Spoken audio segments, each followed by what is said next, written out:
बिस्मिल्लाहिर्रहमानिर्रहीम। अस्सलाम वालेकुम स्टूडेंट्स, मैं हूं सर मोहम्मद नसीर। उम्मीद करता हूं आप सब खैरियत से होंगे। स्टूडेंट्स, आज हम subject math class 9 chapter number 1 exercise 1.1 का क्वेश्चन नंबर 2 सॉल्व आउट करेंगे। स्टूडेंट्स, अगर आप चैनल पर नए हैं तो सब्सक्राइब कर लें, वीडियो को लाइक करना ना भूलें और इसको ज्यादा से ज्यादा शेयर करें ताकि दूसरों का भी भला हो सके और कोशिश करें कि वीडियो को मुकम्मल देखें। तो जी स्टूडेंट, क्वेश्चन नंबर 2 है जी, which of the following matrices are equal. कि उसने कुछ मैट्रिसेस दिए हैं, कुछ कॉलम हमें दिए, उनमें से हमने देखना है कि कौन कौन से आपस में क्या है, इक्वल हैं, बराबर हैं। स्टूडेंट्स, वेरी फर्स्ट लेक्चर के अंदर हमने ये बात डिस्कस की थी इन डिटेल कि जब हमने मैट्रिसेस की इक्वालिटी के लिए रूल्स पढ़े थे, उसके अंदर उसने दो मेजर कंडीशंस बताई थी कि जिनको अगर कोई भी दो मैट्रिसेस हैं, जो उनसे कोई भी दो कॉलम मीट करते हैं तो वो आपस में क्या होंगे, इक्वल होंगे।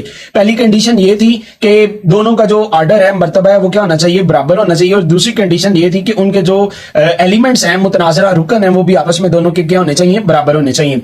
तो जी स्टूडेंट्स, हम देखते हैं नंबर 1 इसमें मैट्रिक्स है A इज इक्वल टू 3। अगर हम इसका ऑर्डर देखते हैं तो इसका ऑर्डर हो जाएगा जी 1 रो 1 कॉलम 1/1। सेकेंड है जिसमें b is equal to 3 and 5। इसके अंदर 1 रो 2 कॉलम, ऑर्डर इसका हो जाएगा जी 1/2।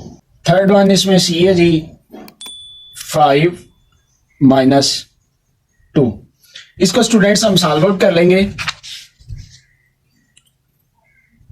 ये हो जाएगा जी 5-2 3। इसका ऑर्डर होगा जी 1/1, 1 रो एंड 1 कॉलम। इसके बाद सी के बाद है जी हमारे पास column D, matrix D. Matrix D के अंदर वो कहता है 5 और 3। तो अगर हम इसका ऑर्डर देखें तो 1 रो और 2 कॉलम, इसका ऑर्डर हो जाएगा जी 1/2।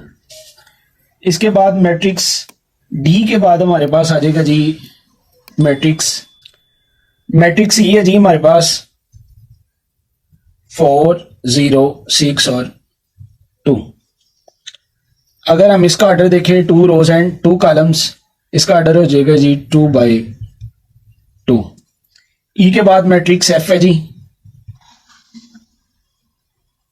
मैट्रिक्स एफ के अंदर अगर हम देखें 2 और 6, इसके अंदर 2 रोज और 1 कॉलम, ऑर्डर इसका हो जाएगा जी 2/1। एफ के बाद हमारे पास मैट्रिक्स है जी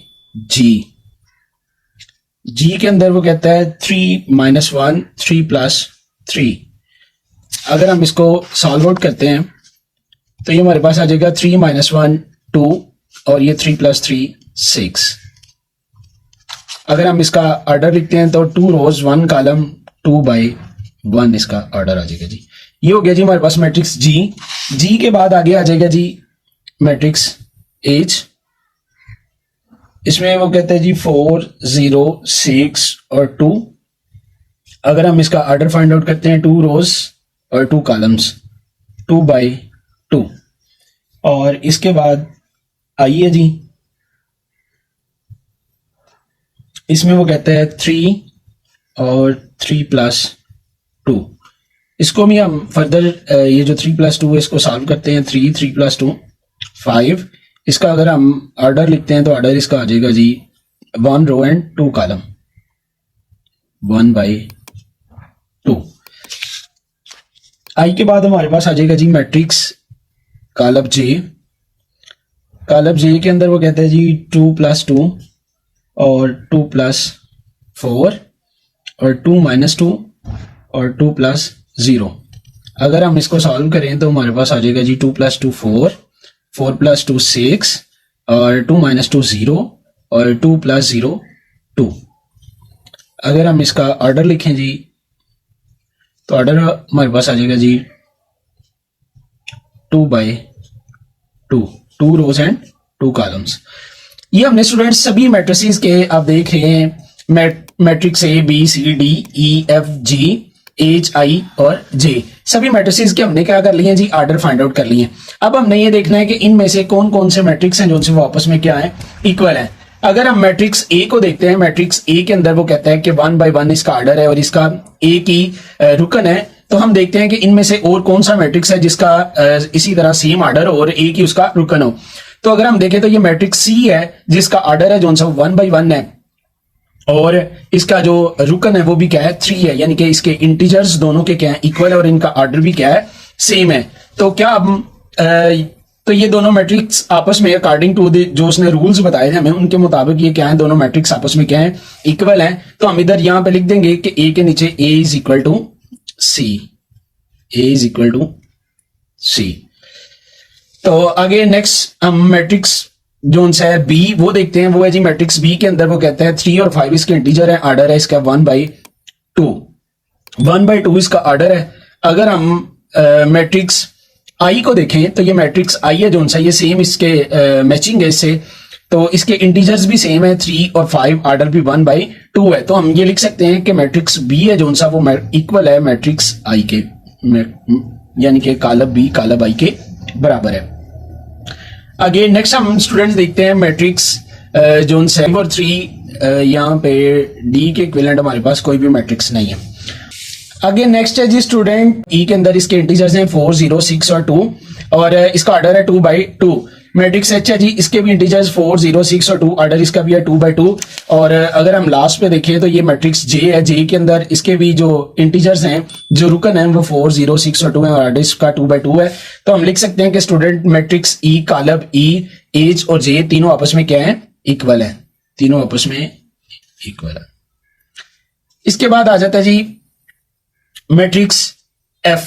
मैट्रिक्स एफ के अंदर वो कहता है कि इसके जो एलिमेंट्स हैं वो 2 और 6 है, आर्डर इसका 2/1 है। और मैट्रिक्स जी है जो सा इसके एलिमेंट्स भी क्या है 2 और 6 हैं और आर्डर इसका 2/1 है। तो इस तरह स्टूडेंट्स मैट्रिक्स एफ और जी दोनों आपस में क्या है इक्वल है, क्योंकि इनके जो मुतनाज़रा रुकन है क्रॉसपॉन्डिंग एंट्रीज है जो सी वो भी सेम और इनका आर्डर भी क्या है सेम है। तो जी स्टूडेंट्स इस तरह हमने देखा कि मैट्रिक्स ए इक्वल है मैट्रिक्स सी के, बी इक्वल है आई के, ई इक्वल है ई एच और जे तीनों आपस में इक्वल है और मैट्रिक्स एफ है जो सा वो जी के बराबर है। तो इस तरह हम एंड पे अपनी फाइंडिंग्स में लिख सकते हैं कि जो हमने रिजल्ट निकाला है कि मैट्रिक्स ए जो है वो इक्वल है मैट्रिक्स सी के, मैट्रिक्स बी इक्वल है आई के और मैट्रिक्स ई इक्वल एच के और जे और मैट्रिक्स एफ जो है वो इक्वल है जी के। ये था जी स्टूडेंट्स हमारा क्वेश्चन नंबर 2। नेक्स्ट क्वेश्चन है जी students question number 3। Question number 3 के अंदर वो कहता है find the value of A B C and D which satisfy the matrix equation. A B C और डी की कीमतें मालूम करें जो दी गई मसाबात को दुरुस्त कायम रखती हों।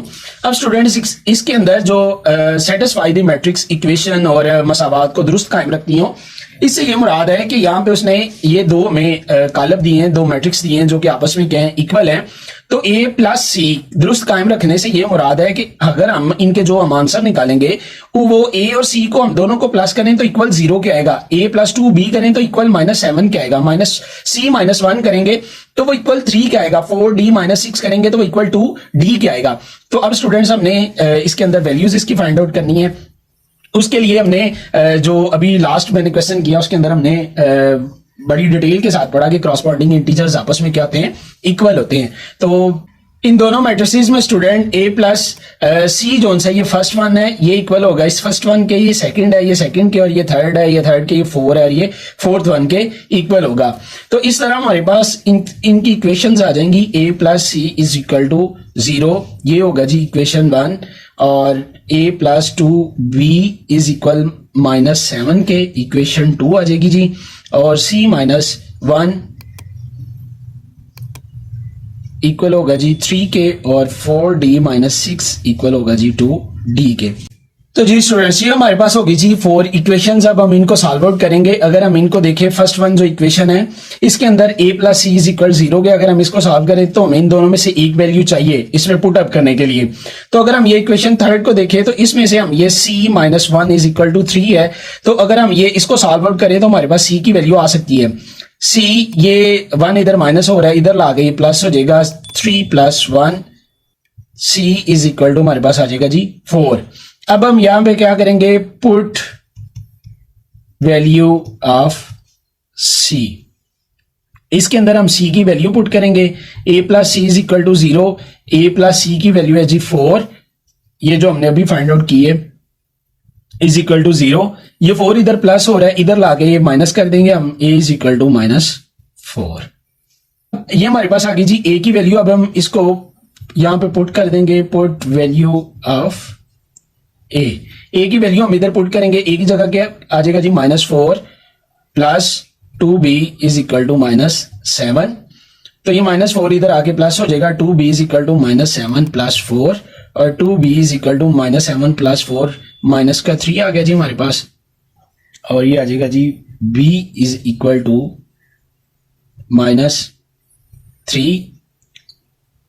ये 2 इधर हमारे पास मल्टीप्लाई हो रहा था, हम इसको इधर लाके डिवाइड कर देंगे, और ये b आ जाएगा जी -1.5। ये सी हमने फाइंड आउट किए कर लिया था जी। लास्ट इक्वेशन हमारे पास रहेगी 4d - 6 is equal to 2d।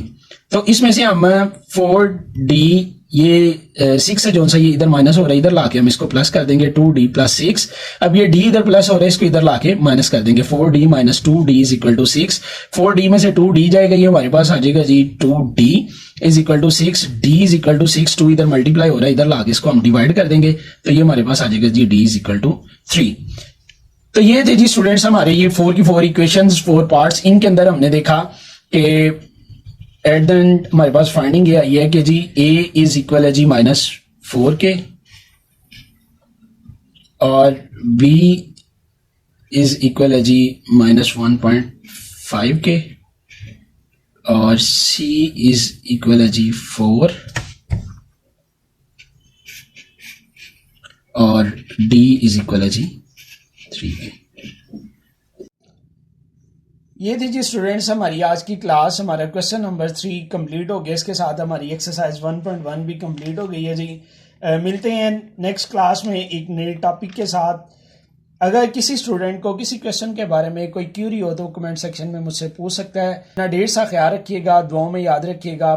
Pakistan जिंदाबाद।